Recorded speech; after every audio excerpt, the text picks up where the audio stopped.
Healthy people, ini dia makanan yang sering disalahin kalau kita ngantuk. Yes, kangkung.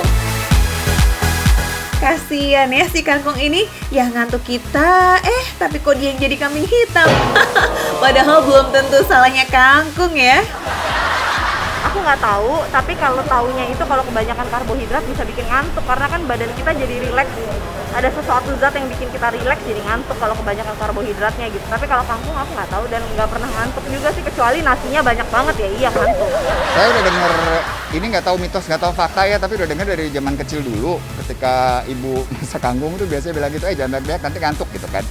Aku kemarin baca satu artikel yang bilang kalau pada kenyataannya kangkung itu nggak buat kita ngantuk harusnya gitu, tapi mungkin karena makannya banyak dan kenyang jadi ngantuk kali ya. Kalau bikin ngantuk itu mitos ya, bikin ngantuk terus untuk ususnya itu pencernaan itu bikin kita rutin ke kamar toilet, itu mungkin itu mitos, tapi aku kan bukan dokter.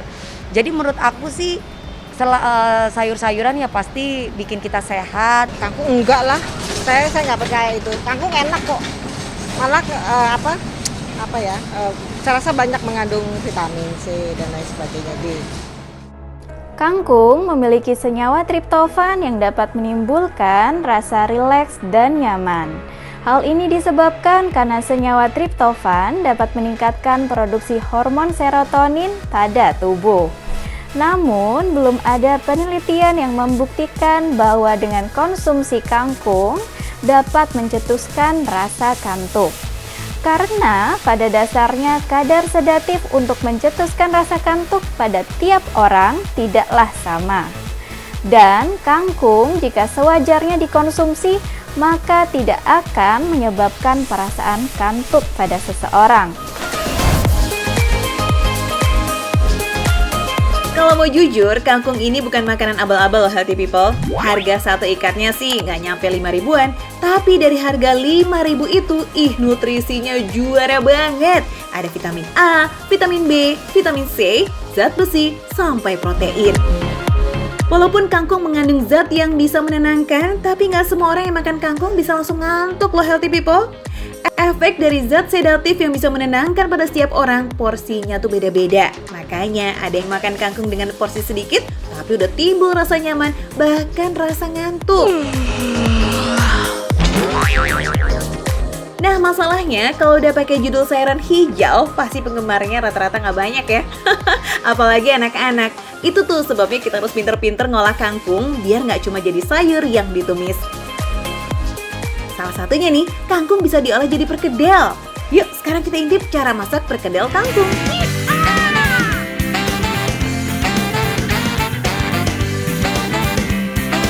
Perkedel biasanya menggunakan kentang sebagai bahan utamanya.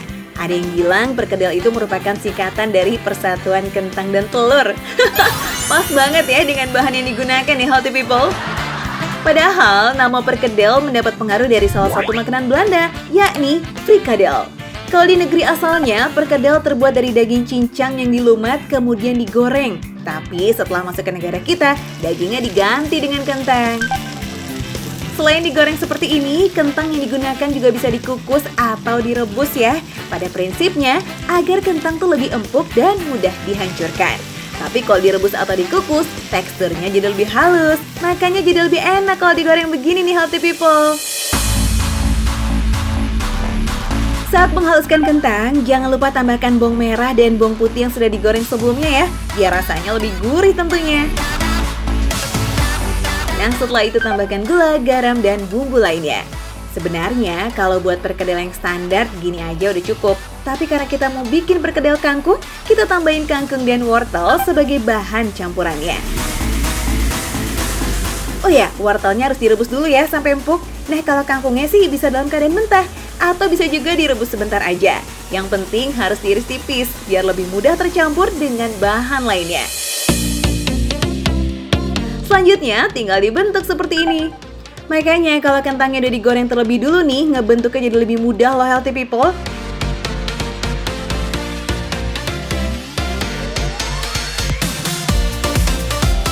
Terakhir, baluri dengan kocokan telur.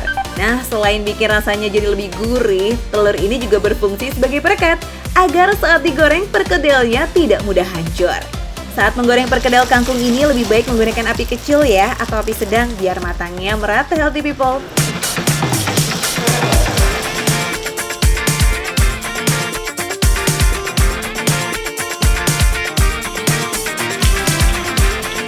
Perkedel kangkung seperti ini bisa dinikmati sebagai lauk atau bisa juga sebagai camilan sehat. Selain diberi isian sayuran, bisa juga diberi campuran kornet atau daging cincang. Malahan nih kalau mau, kentangnya juga bisa loh diganti dengan tahu atau ubi jalar atau bisa juga singkong.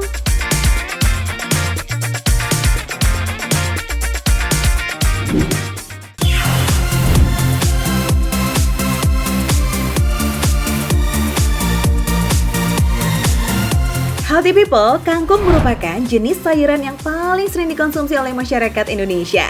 Karena kangkung tuh tumbuh hampir di seluruh wilayah, terutama yang beriklim tropis dan subtropis.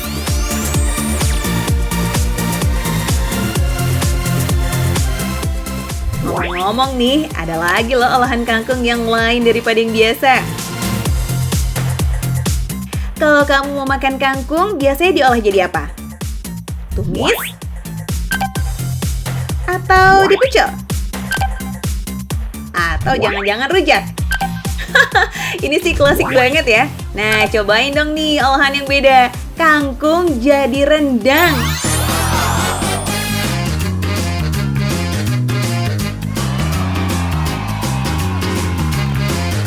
Iya, rendang. Makanan khas Sumatera Barat yang udah terkenal banget di seluruh dunia itu. Kangkung juga bisa loh ternyata dibikin rendang. Jadi bahan utamanya memang pakai kangkung ya, bukan pakai daging. Pertama, cincang dulu kangkung menjadi kecil-kecil. Tujuannya biar lebih mudah dihaluskan. Kangkung yang digunakan lebih baik kangkung darat ya healthy people, bukan kangkung yang biasa tumbuh di air. Karena tekstur kangkung darat lebih kering.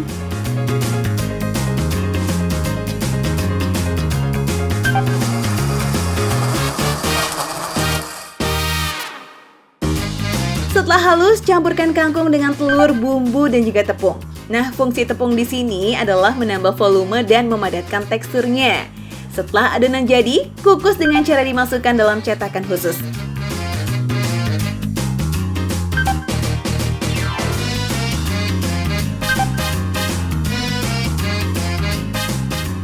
Cetakan dari daun pisang ini bisa menambah aroma khas dan juga bikin adonannya tidak lengket ke wadah.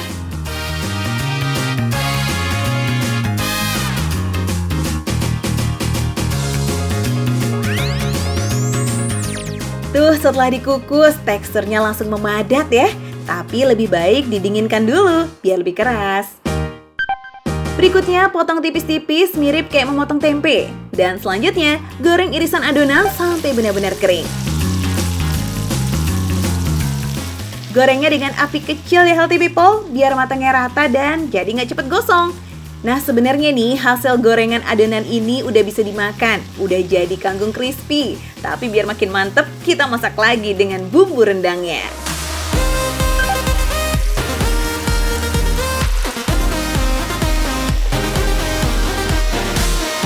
Tinggal panaskan bumbu rendangnya, kemudian campurkan deh dengan kangkung crispy-nya. Jadi di healthy people, udah siap nih buat langsung dimakan.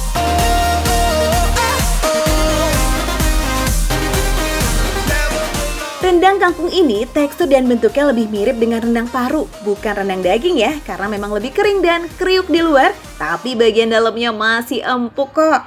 Asik juga ya kalau makan sayur tapi bisa dimodif kayak begini.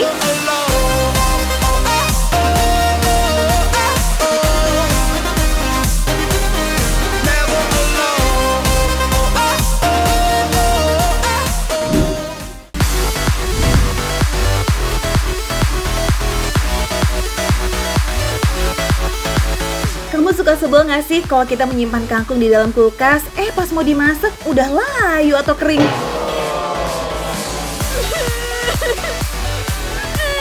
Kulkas atau lemari pendingin memang bisa bikin sayuran bertahan lebih lama. Tapi kalau udah lebih dari 2 hari, langsung pada kering kayak begini nih jadinya.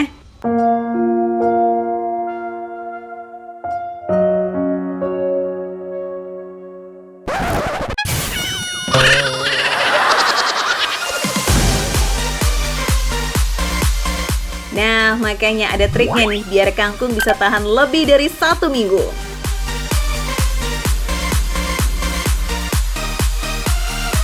Pertama, petik dulu kangkungnya persis seperti saat kamu mau masak ya Healthy People. Tujuannya biar lebih ringkas dan juga mudah buat disimpan.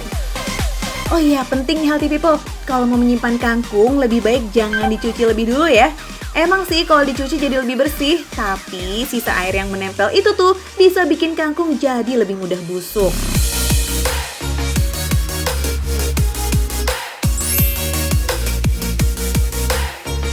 Setelah itu, masukkan dalam plastik yang dilengkapi dengan tutup rekat atau ziplock. Nah, kalau nggak ada plastik ziplock juga nggak apa-apa kok pakai plastik biasa. Terus ikat deh dengan karet juga bisa. Yang penting ketutup rapat maksimal ya. Plastik atau bungkus makanan lainnya bisa menghalangi suhu dingin secara langsung. Jadi tidak akan merusak tekstur dari kangkungnya. Selain itu, sisa udara yang ada di dalamnya juga membuat kangkung masih bisa bernafas. Jadi lumayan kan bisa bertahan lebih lama?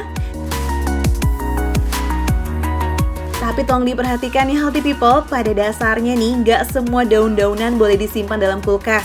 Terutama daun-daunan yang digunakan untuk rempah. Seperti daun bawang, daun ketumbar, daun kemangi, daun seledri, dan daun salam. Karena kalau disimpan di kulkas akan menyerap bau dari makanan lain yang ada di kulkas. Sehingga aromanya jadi nggak wangi lagi jika disimpan untuk waktu yang lama. Nah, kalau daun-daunan untuk rempahnya mau awet, sebaiknya cukup rendam di dalam air.